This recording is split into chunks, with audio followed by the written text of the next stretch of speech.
할렐루야. 하나님 찬양합니다. 우리 두 손을 들고 또 믿음으로 우리 고백하십시다.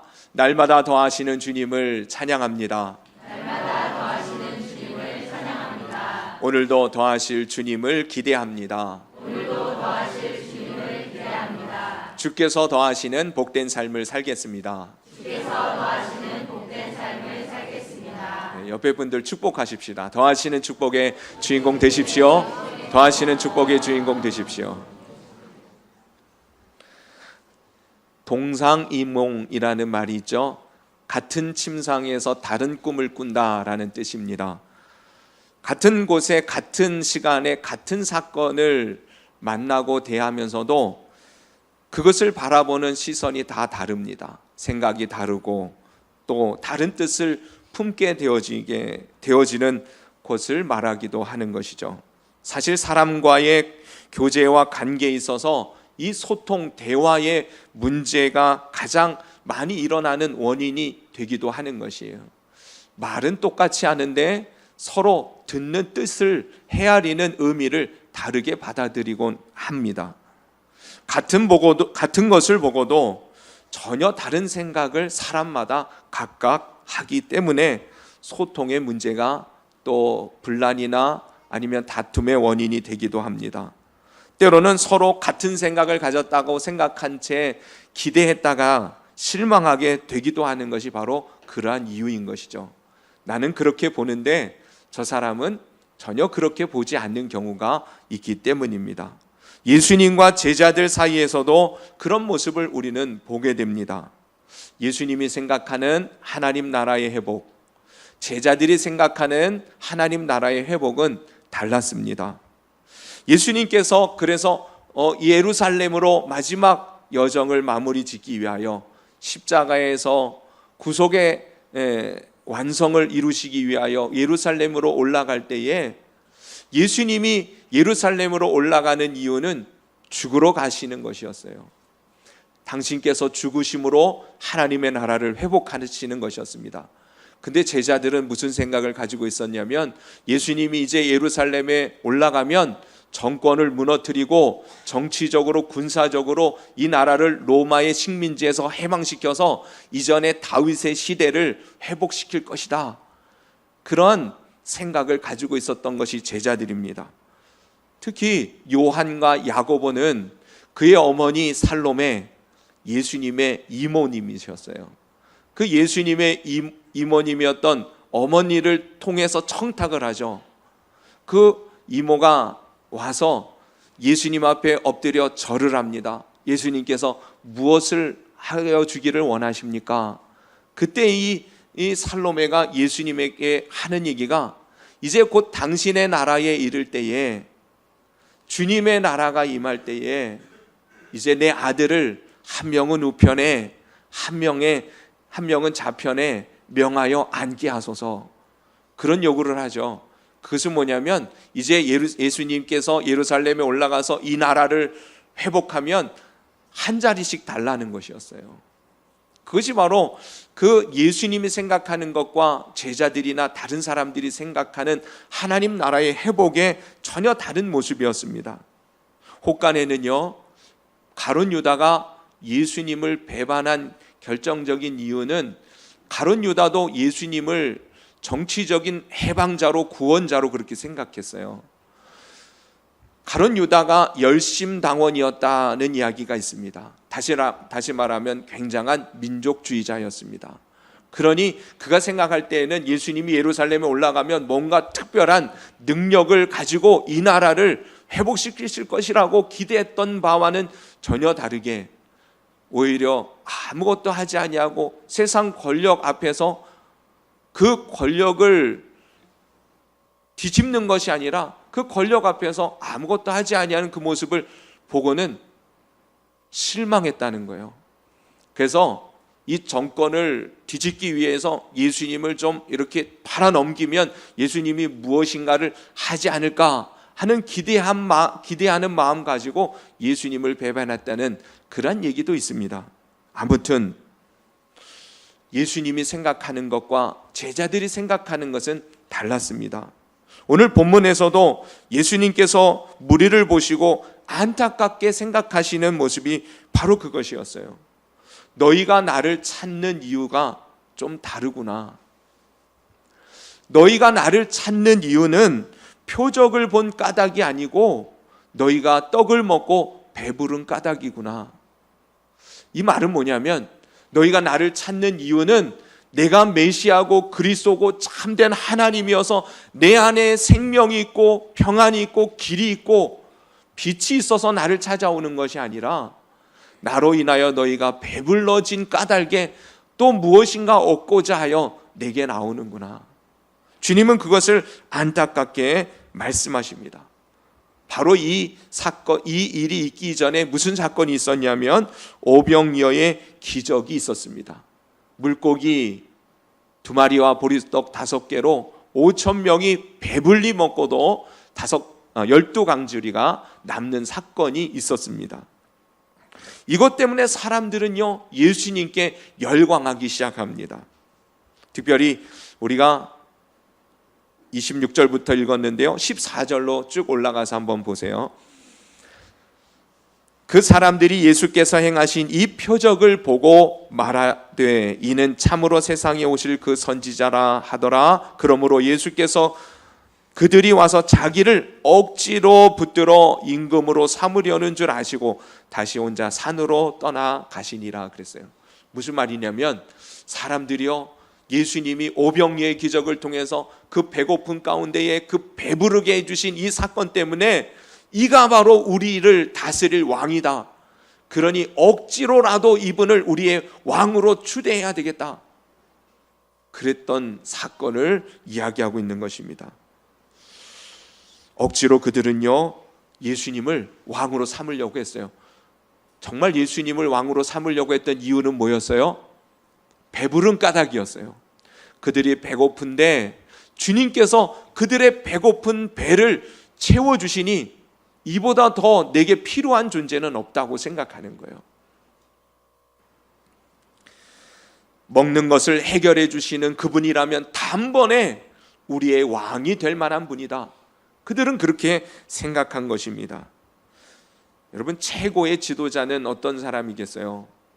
당시에 여러분 요즘은 새끼 먹는 게 보통 우리가 먹는 식사의 끼니입니다만은 우리나라도 새끼 먹은 지가 얼마 안 됐습니다.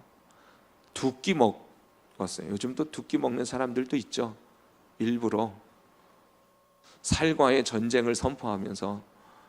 근데 이 2끼를 먹었던 시절이 사실은 그렇게 멀지 않았습니다. 조선시대만 하더라도 우리나라도 2끼만 먹었어요. 3끼 먹은 지가 얼마 불과 안 돼요. 그 옛날에 예수님 당시에는요 늘 사람이 배고픈 시절을 살아가고 있었어요. 그들이 평생 살아가면서 배불리 좀 먹어봤으면 그게 어떻게 보면 그 사람들의 일생의 또 다른 소원이 되기도 했었을 것이에요. 근데 예수님을 만나고 보니까 예수님이 그들의 배를 그득히 채워주시거든요. 배불리 먹고도 남는 그러한 기적을 베풀어 주시거든요. 그러니까 예수님이 계시면, 예수님이 우리나라의 왕이 되면 우리 배불리 먹을 수 있겠다. 그 생각에 예수님을 왕으로 억지로라도 추대하려고 하는 모습을 보인 것입니다. 사람들은 이것을 표적으로 보지 못하고 그저 배부름을 가져다준 놀라운 기적에 만족하며 그것에 열광할 뿐입니다. 정말 중요한 것을 놓치고 있는 모습을 보게 되어지죠. 우리가 14절에도 그 사람들이 예수께서 행하신 이 표적을 보고, 표적이라는 표현이 나왔고요, 우리들이 함께 보았던 26절에도 너희가 나를 찾는 것은 표적을 본 까닭이 아니요 떡을 먹고 배부른 까닭이다. 예수님께서 표적에 관한 말씀을 하십니다. 여러분, 표적은 무엇을 의미하냐면 본래의 헬라어 단어의 본뜻은 그것입니다. 세메이온이라는 뜻인데요, 말인데요, 증거, 징조라는 뜻이에요.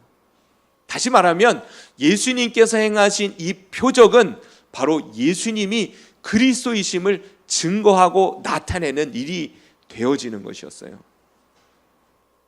그들이 예수님을 따르는 이유는 예수님이 구원자요, 그리스도요, 우리의 참된 생명의 주님이시기 때문이 아니라 예수님을 따라가면 배고프지 않을 것이라는 자기의 육체의 필요를 만족시켜 주신 무병리의 사건을 통해서 예수님이 그리스도이심을 볼 수 있어야 돼요. 그러나 그들은 예수님을 보고 그리스도로 믿는 것이 아니라 예수님의 능력을 이용하여 자기의 필요를 채워주실 것을 기대할 뿐인 그러한 군중들이었던 것입니다. 그들은 예수님이 그리스도라는 것 별 관심 없습니다. 그냥 오늘 살아가는데 필요한 것을 채워주시고 공급해 주시면 그만이었던 것이에요. 온통 배고픈데 배부르게 해주시면 그만입니다. 아픈데 안 아프게 해주시면 그만이에요. 골치 아프고 염려되고 근심되어지는 것 평안하게 그 모든 일들이 해결되어지면 그만입니다. 육체적인 만족만을 기뻐하는 것이 바로 이 유대인들의 따르는 그들의 모습이었어요. 그래서 예수님께서 말씀하십니다. 어찌 그렇게 썩을 양식 아무것도 아닌 것만 추구하며 살아가느냐. 이제는 영생하도록 있는 양식을 위하여 살아가면 안 되겠느냐. 오늘날에도 사람들이요, 예수님 믿는 이유가 여러 가지 있을 수 있습니다. 물론 신앙이 연약하고 부족할 때에는 병고침을 받고 삶의 마음의 위로와 소망을, 평안을 얻게 되어지는 것 때문에 교회 다닐 수도 있습니다. 그리고 그것은 하나님을 믿을 때에 주시는 또 다른 주님의 은혜임이 분명합니다. 그러나 여러분, 우리가 예수님을 믿는 이유가 단순히 배고픈 거 해결해 주시고 아픈 거 고쳐 주시고 불안한 것 평안한 마음을 갖게 해 주시고 우리에게 위로를 주시고 격려를 주시는 것으로 마음의 안정을 갖는 것 정도로 예수님을 따른다면 사실은 그것은 온전한 성숙한 하나님 기대하시는 성도의 믿음이라고 말할 수 없는 것이에요. 문제는 여전히 신앙생활을 하면서도 하나님을, 예수님을 믿는 이유가 나 자신의 필요를 따라 내가 원하는 것을 체험받는 것에 국한되어져 있다면 그는 이 유대인들과 같은 그런 모습으로 신앙생활하고 있는 것입니다. 여전히 먹고 마시고 입고 하는 것들을 해결해 주시는 주님만을 기대한 채 주님을 따른다면 우리는 표적을 본 까닭이 아니라 예수님 그분을 본 이 까닭이 아니라 그분이 행하신 떨어지는 고물들 때문에 우리는 그 주님을 따르고 있는, 정말 중요한 것을 놓치고 신앙생활하고 있는 그러한 성도에 불과할 것입니다. 주님은 이제 우리가요 제대로 신앙생활하기를 원하십니다. 썩을 양식을 위하여 살지 말고 영생을 위하여 영원한 가치를 쫓아 참된 새 삶을 살아가기를 주님께서는 원하십니다. 동시에 그런 삶 속에서만이 우리는 진정한 자유를, 평안을, 더 나아가서는 풍성함을, 만족함을, 하나님의 영광을 맛보고 증거하는 인생이 되는 줄로 믿습니다. 옛날에요 우리나라에 6.25 전쟁이 있을 때에 미국에서 많은 원조가 한국 땅에 지원이 됐었습니다. 특히 미국 교회들이요 한국 교회를 돌아보는 일들을 참 많이 했었는데 여러분들도 이야기를 들어서 많이 아실 거예요. 6.25를 경험했던 분들은 여기에는 별로 없으신 것 같아요. 네, 6.25 때에 한국 교회, 미국 교회가 많은 원조를 했습니다. 쌀도 밀가루도 분유도 뭐 이런 것들을 교회를 통해서 주니까 사람들이 교회에 모이기 시작했어요. 이유는 뭡니까? 먹을 것을 얻기 위해서 교회에 나오는 것입니다. 그런데요 이제는 전쟁이 끝나갈 무렵 보급품도 줄고 교회는 이제 더 이상 줄 것이 없게 되어지는 순간 하나 둘 사람들이요 교회를 떠나기 시작하는 일들이 생기는 것이었어요. 사실 그들은 그동안 교회에 나온 이유가 뭐였냐면 먹을 것 얻기 위해서 교회에 나온 겁니다. 그것이 틀린 것은 아니라 그랬어요. 여러분 그러나 더 중요한 것은 뭐냐면 먹을 것 때문에 왔어도 우리는 그것을 공급하시는 하나님 아버지 예수 그리스도를 만나야 되는 것입니다. 저는 초등학교 4학년 때 교회에 처음 나갔습니다. 왜 나간 줄 여러분들도 아시죠? 초등학교 4학년 때 동네 조그만한 교회에서 여름 성경학교를 한다 그러는데 저 어렸을 때만 해도 그렇게 먹을 것이 풍성하지는 않았어요.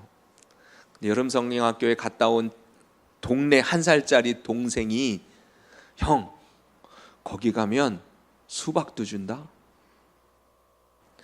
거기 가면 재미있는 인형극도 해. 가자. 갔겠어요? 안 갔겠어요? 그때 당시에는요, 먹을 것 준다 그러면 환장을 하고 따라가는 거예요. 갔어요. 바글바글해요. 한 조그만 우리 지금 본당보다도 조그만한 개척교회 상가교회에 100명이 넘는 아이들이 바글바글 앉아 있어요. 속으로 생각했어요. 조금만 오지. 왜 그런 생각했겠어요? 먹을 게 줄어드니까. 이거 다 나눠주면 어저께 그 친구는 수박 이만한 거 먹었다는데 난 요만한 거 먹어야 되잖아.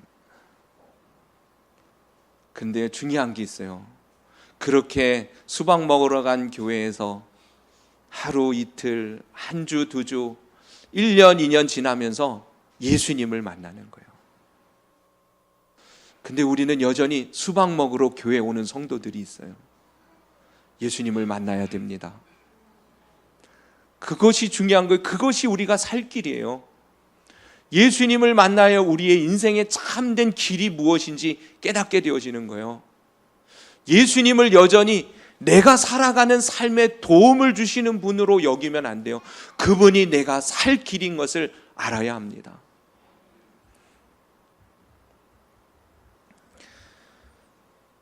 오늘날 교회에도 하나님보다 나를 위해서 교회 다니는 성도들이 많이 있습니다. 결국은 하나님을 도구화하거나 하나님을 이용해서 이익을 얻으려는 성도들입니다. 근데 그런 마음 가지고 있으면 결코 만족함이 없습니다. 절대로 은혜 안에 참된 하나님의 평강과 기쁨을 얻는 삶을 살아갈 수 없어요. 진정으로 하나님이 도우시고 책임져 주시는 그 은혜의 삶을 살아갈 수 없습니다. 때로는 이러한 자기중심적인 신앙생활에서 벗어나지 못한 사람들 때문에 교회가 때로는 욕을 먹고 변화되어지지 않은 성도들 때문에 하나님의 생명과 영광의 거룩한 빛이 가리워지는 안타까운 모습을 보게 되어지는 것이죠. 여러분, 교회는, 성도는 하나님의 일을 위하여 모인 곳입니다. 믿습니까? 참된 성도는 육신에 썩어질 것을 위하여 일하는 자가 아닙니다. 진정한 영생을 위하여, 하나님을 위하여 하나님의 일을 하는 자들이 바로 성도인 줄로 믿습니다. 오늘 이 시간에도 여러분, 무엇 때문에 주님 앞에 나왔습니까? 여러분, 하나님의 일을 위하여 오늘 이 한 시간 주님 앞에 서는 저와 여러분이 될 수 있기를 간절히 바랍니다. 그럼 하나님의 일이 뭡니까? 29절 우리 다 같이 읽겠습니다. 29절 시작. 예수께서 대답하여 이르시되 하나님께서 보내신 이를 믿는 것이 하나님의 일이니라 하시니. 여러분, 하나님의 일이란 건 다른 것이 아니에요. 뭐래요? 하나님 보내신 일을 믿는 것이 하나님의 일이다. 하나님 보내신 이가 누구예요? 예수님이에요. 우리가 하나님의 일을 한다는 것은 다른 것 아닙니다. 예수님을 믿는 믿음으로 살아가는 것이 하나님의 일이에요. 보셨어요? 그거 보신 분들은 저한테 집중 안 하시는 분들이에요. 지금 뭔 소리인지조차도 모르시는 분들이 계실 거예요. 여러분, 하나님의 일은 다른 게 아니에요. 예수님이 그리스도이심을 믿는 일이에요. 그런데 그게 왜 하나님의 일이 되냐면 예수님을 그리스도로 내가 철저히 정말 믿는 순간 하나님의 역사가 일어나기 때문에 그렇습니다. 세상이 우리를 주목하는 일들이 벌어지기 때문에 그렇습니다. 참된 믿음이라고 하는 것은요, 예수님이 하나님의 보내신 자이며 그분이 진정한 나의 생명이고 나를 살리실 분이고 내 인생을 변화시키사 하나님의 영광을 맛보게 하실 유일한 분이심을 믿는 것이에요. 신앙생활 다른 것 아닙니다. 예수님을 믿는 것입니다. 그럴 때에 우리 안에 하나님이 행하신 일들로 인하여 먼저는 우리의 영혼으로부터 참된 구원의 역사들이 일어나게 되어집니다. 여러분, 예수님이 주인이시고 구원자이심을 정말 믿는다면 내 안에 나로 똘똘 뭉쳐 있어 나로 갇혀 있는 나의 염려와 불안과 초조함과 답답함과 이 모든 것들이 떠나가게 되어져요. 주님 주인 되어 주심을 정말 신뢰하고 믿고 그분을 따르기 시작할 때에 여러분들의 삶에는 참된 자유와 평안이 주어진다는 사실을 깨닫게 되기를 바랍니다. 예수님이 오직 우리의 구원자이십니다. 6장 39절을 보십시오. 나를 보내신 이의 뜻은 내게 주신 자 중에 내가 하나라도 잃어버리지 아니하고 마지막 날에 다시 살리는 이것이니라. 내 아버지의 뜻은 아들을 보고 믿는 자마다 영생을 얻는 이것이니 마지막 날에 내가 이를 다시 살리리라. 여러분, 아버지의 뜻, 주님께서 우리에게 행하시고자 하시는 하나님의 일은 우리를 영생하도록 살리는 역사를 이루시는 것이에요.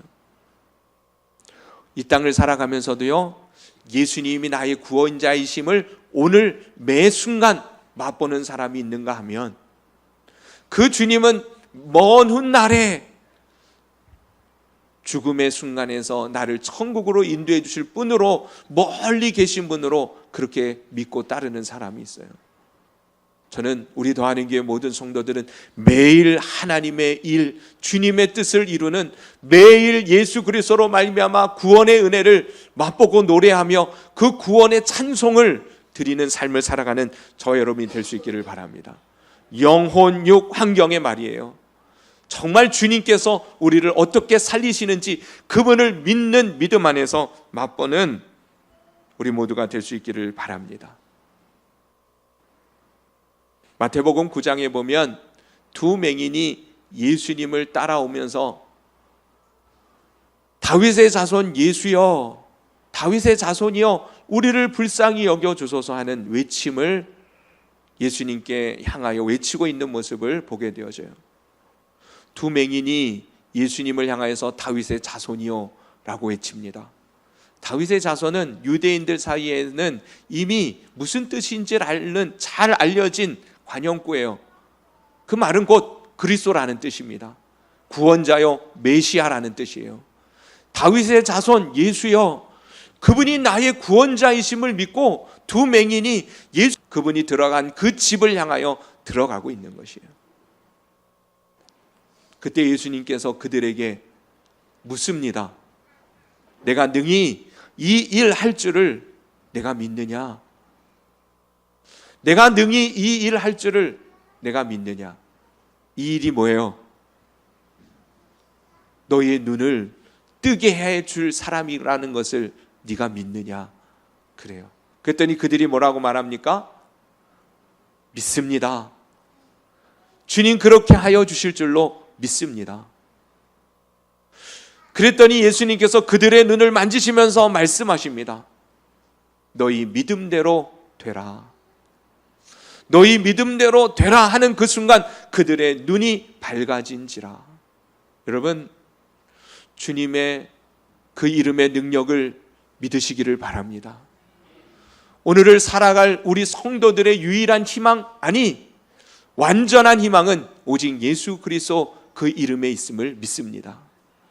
그러니 여러분, 오늘도 주님 앞에 나와 예배드리는 여러분들의 삶에 예수 그리스도로 말미암아 하나님께서 행하신 놀라운 일들을 많이 경험하고 많이 맛보고 돌아가는 저와 여러분이 될 수 있기를 주님의 이름으로 축원합니다. 그 일은 다른 것이 아니에요. 그분이 행하신 어떤 일들이 아니고 그분 당신 자신이 나를 구원할 자는, 나를 회복시켜 주실 자, 나를 사랑하시는 자, 나를 위하여 기꺼이 십자가를 지신 분, 나를 위하여 지금도 착한 일을 얼마든지 이루실 수 있는 분이심을 믿는 것입니다. 그분을 믿는 믿음 안에 하나님의 뜻이 이루어지는 귀한 역사를 여러분 맛보게 되기를 바랍니다. 우리 더하는 교회가 전도 집중 기간 가운데 있는데요, 전도 다른 것 아니에요. 내가 만난 예수님을 전하는 것입니다. 내가 주님을 만나는 것이 우선 되어져야 돼요. 내가 예수님을 믿을 때에 내 믿음대로 되라 하신 그 증거들이 나타나게 되어질 때 우리는 그 예수님을 증거하지 않을 수 없을 것이에요. 아까 얘기했던 두 맹인이요, 그들의 눈이 밝아졌어요. 그때 예수님께서 그들에게 엄히 경고하시면서 말씀하십니다. 다른 사람에게 아무에게도 이 사실을 말하지 말라. 근데 그 바로 다음 구절에 뭐라고 되어 있냐면, 그들이 나가서 예수의 소문을 온 땅에 퍼뜨리느니라 그랬어요.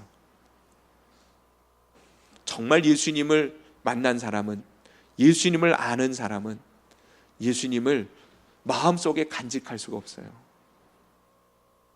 저는 그래서 우리 더하는 교회 성도들이 이 전도 집중 기간 안에 먼저 여러분 안에 그 하나님의 일하심, 예수 그리스도를 믿는 믿음 안에서 주께서 이루어 주신 놀라운 일들이 더욱 많아지는 그런 은혜의 체험들이 있게 되기를 예수님의 이름으로 축원합니다.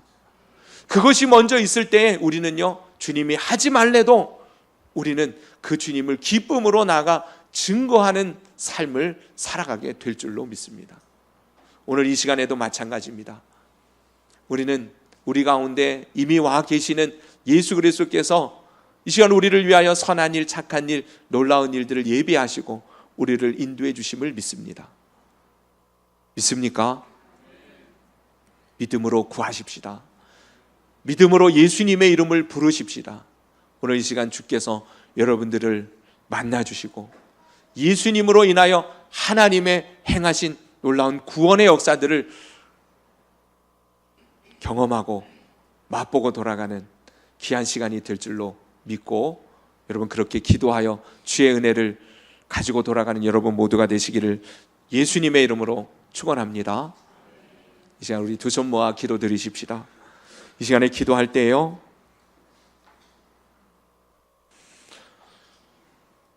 무엇보다도 하나님은요, 우리가 예수님이 누구인지를, 어떤 분이신지를 더 명확하게 알고 그분을 철저히 신뢰하여 그분과 동행하며 그분의 뜻을 이루며 살아가기를 원하십니다. 그 안에 참된 생명이 있어요. 평강이 있습니다. 소망이 넘치는 그런 풍성한 삶을 주께서 허락하십니다. 우리가 그동안 믿음 생활한다고 하면서 그 예수님께 관심을 갖기보다는 예수님이 행하신 그 일이 우리에게 필요해서 예수님 앞에 나오지는 않았습니까? 오늘 이 시간 우리들이 구해야 할 것은 바로 그것입니다. 주님, 온전히 예수님 나의 구주이시며 나를 사랑하셔서 나를 치료하시고 회복시켜 주시는 그 주님이심을 믿게, 또 주님만 바라보고 나아갈 수 있도록 우리의 마음에 온전한 믿음을 회복시켜 주시옵소서. 그리고 또한 이제 그 주님의 이름을 믿음으로 하나님의 역사하심이 나타나고 구원의 증거가 우리의 삶에 이루어지고 그렇게 주님을 전하며 살아가는 우리들 될 수 있도록 주님 인도하여 주시옵소서. 좀 구체적으로 기도했으면 좋겠어요. 오늘 이 시간 주님 앞에 나올 때에 정말 주님께서 여러분들에게 어떠한 일들을 이루어 주시기를 원하시는지 믿음으로 구하십시다. 주님이 어떠한 분이심을 믿고 신뢰함으로 기도해 보십시다. 아버지께서 여러분들을 통해서 주님의 뜻을 이루어 주실 것을 믿습니다. 우리 합심해서 이 시간 기도드리겠습니다.